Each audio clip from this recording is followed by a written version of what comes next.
Saludos amigos y compañeros, somos un grupo de estudiantes de la Universidad Nacional Experimental del Táchira de Ingeniería Agroindustrial. A través de la asignatura de Operaciones Unitarias 2 queremos explicar sobre la reducción de tamaño, molienda y trituración en alimentos. Van a estar acompañados con Castellanos Alejandro y Leonardo Sánchez. Comencemos. La reducción de tamaño de sólidos se refiere a la desintegración mecánica de estos a través de la aplicación de fuerzas mecánicas para reducir el tamaño de este alimento mediante cortes, moliendas, trituraciones o pulverizaciones. Existen muy diversas razones por las que es conveniente reducir el tamaño de los alimentos, y una de estas son: mejora la palatabilidad e incrementa los usos del producto. Esto se hace para verduras, frutas y granos de cereales. También facilita la extracción de constituyentes. Esto ya viene referido a la extracción de jugos o pulpas, extracción de azúcar, café, aceites. Aumenta la relación superficie-volumen del sólido. Permite mezclas íntimas y homogéneas. Esto se hace para la masa de panificación y mezclas de productos. Aquí podemos observar un diagrama extensión correspondiente a diversos alimentos, dado que clasificamos los alimentos en 5, como duro, duro resistente, duro muy resistente, duro frágil y blando frágil quebradizo. Aquí podemos observar es que a medida de que un alimento es más duro, necesita más energía.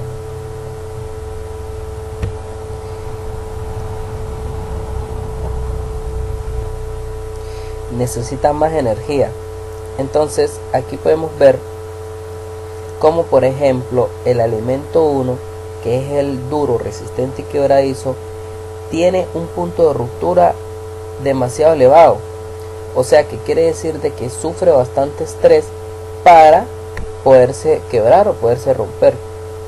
Mientras que el alimento 5, por ejemplo, que es el alimento frágil, tiene un punto de ruptura más bajo y requiere menos fuerza para poder desintegrarse o quebrarse. Para la reducción de tamaño de los sólidos se pueden emplear 4 tipos de fuerzas: fuerzas de compresión, fuerzas de impacto, fuerzas de frotación y fuerzas de corte. Aquí las vamos a ver más detalladas.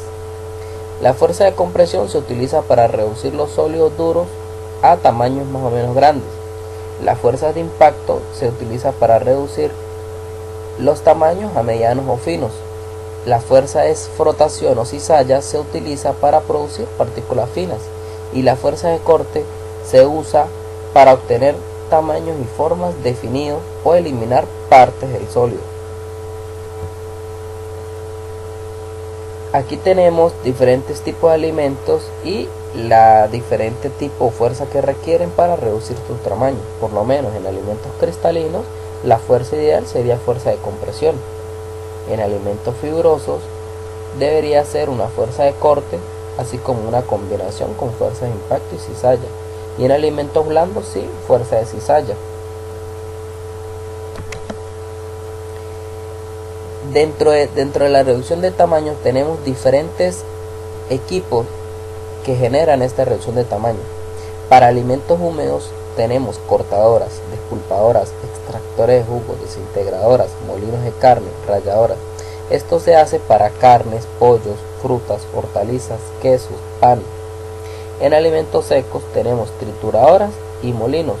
Esto ya se hace para cereales, especias, nueces, almendras, azúcares, sal, pimientas, entre otras. Dentro de los alimentos secos tenemos la reducción de tamaños a través de molinos, y aquí tenemos los tipos de molinos. Estos molinos, dado el tamaño de que se va a reducir el alimento, se tiene molino de grueso intermedio de tipo de rodillos, de intermedio y fino de tipo de martillo, disco, atracción y rodillos, y fino y ultra fino se utilizan de martillo y de bolas. Aquí tenemos la imagen cómo funcionan los molinos de manera industrial. La imagen 9.1 tenemos un molino grueso a rodillos, y en la imagen 9.2 tenemos un molino de martillos. En la imagen 9.3 tenemos un molino de atracción de discos y un molino de 2 discos. Aquí tenemos un cuadro resumen de los tipos de molinos, la fuerza aplicada y los productos más o menos para los que se emplean. Ejemplo, para el molino de bolas se utiliza en harinas de pescado y colorantes. En molinos de martillo se utiliza para verduras deshidratadas, especias, pimientas, maíz. En rodillos lisos se utiliza para el refinado del chocolate y la molienda del café.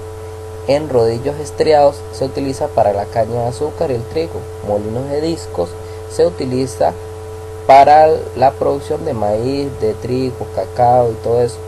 Y en molinos de discos y clavos se utiliza para la molienda de alignatos, paprika y lactosa.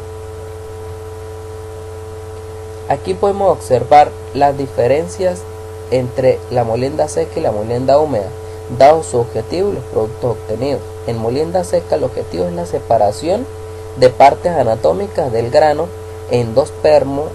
Recordemos que el endospermo es la capa donde se contiene la mayor cantidad de carbohidratos, que es esta que está aquí.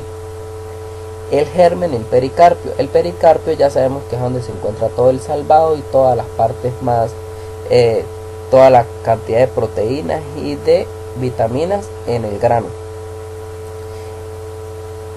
Los productos obtenidos son harina, que todo esto lo vamos a conseguir en el endospermo, que es como les estaba diciendo, la capa que obtiene mayores cantidades de carbohidratos.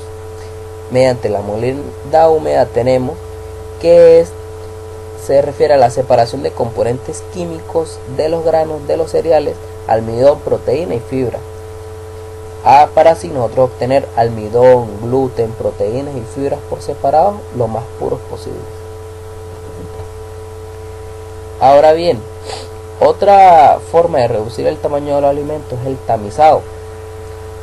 El tamizado se refiere al uso de un tamiz, el cual consiste en una superficie con perforaciones uniformes por donde pasará el material y el resto será retenido por él.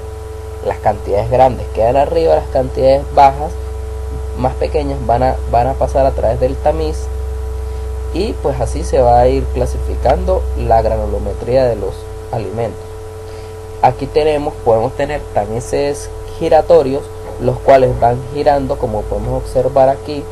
Ellos giran los alimentos dentro de este cilindro y así se van tamizando o se van colando, sería otro sinónimo. Tamiz vibratorio lo que genera es una vibración de los extremos, y así el alimento va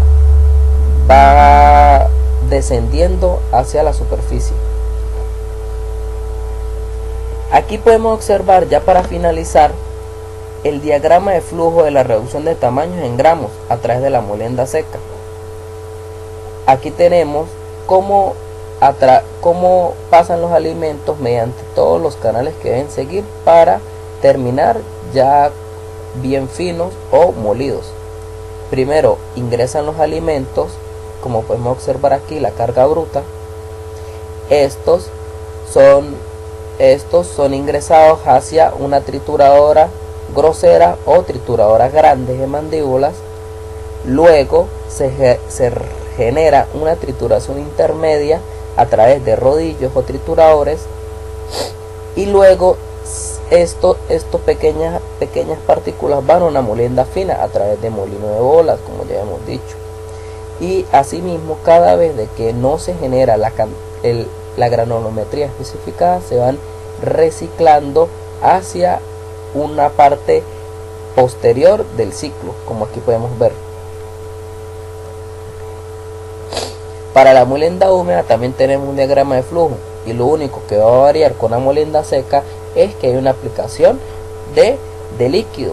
En la molienda húmeda algunas veces el producto es húmedo desde la partida y otras veces a mitad del proceso. En la molienda húmeda se presenta un alto consumo de potencia y gran desgaste del equipo. Sin embargo, es de gran utilidad para lograr partículas ultrafinas. Ya terminando, podemos ver aquí las ventajas y las desventajas de la reducción del tamaño en alimentos. Una de las ventajas es que mejora la textura y da un aspecto y palatabilidad al producto, pero también tenemos unas desventajas como son la ruptura de tejidos y de las células, el aumento de la temperatura del producto, lo que ocasiona pérdida de volátiles y favorece el crecimiento microbiano en los alimentos, y también altera de una forma indeseable la textura debido a que el alimento reacciona con todas las enzimas que se hidrolizan. Efectos de la reducción del tamaño sobre el valor nutricional de los alimentos.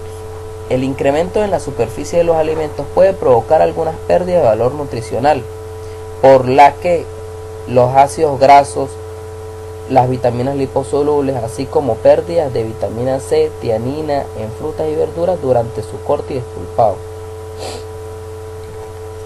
Y el efecto del tamaño sobre la conservación de los alimentos nos quiere decir de que los alimentos secos poseen una actividad de agua suficientemente baja para proteger al alimento del crecimiento microbiano, tanto antes como después de la reducción del tamaño. Y ya en alimentos húmedos, carne, queso, fruta y hortalizas, en cambio deben someterse a operaciones de conservación, como refrigeración, congelación, tratamiento térmico, para evitar su rápido deterioro debido a la desintegración de sus tejidos. Quiere decir de que a nosotros reducir el tamaño estamos exponiendo al alimento a que se deteriore más rápido. Bueno, eso fue todo, gracias por su atención.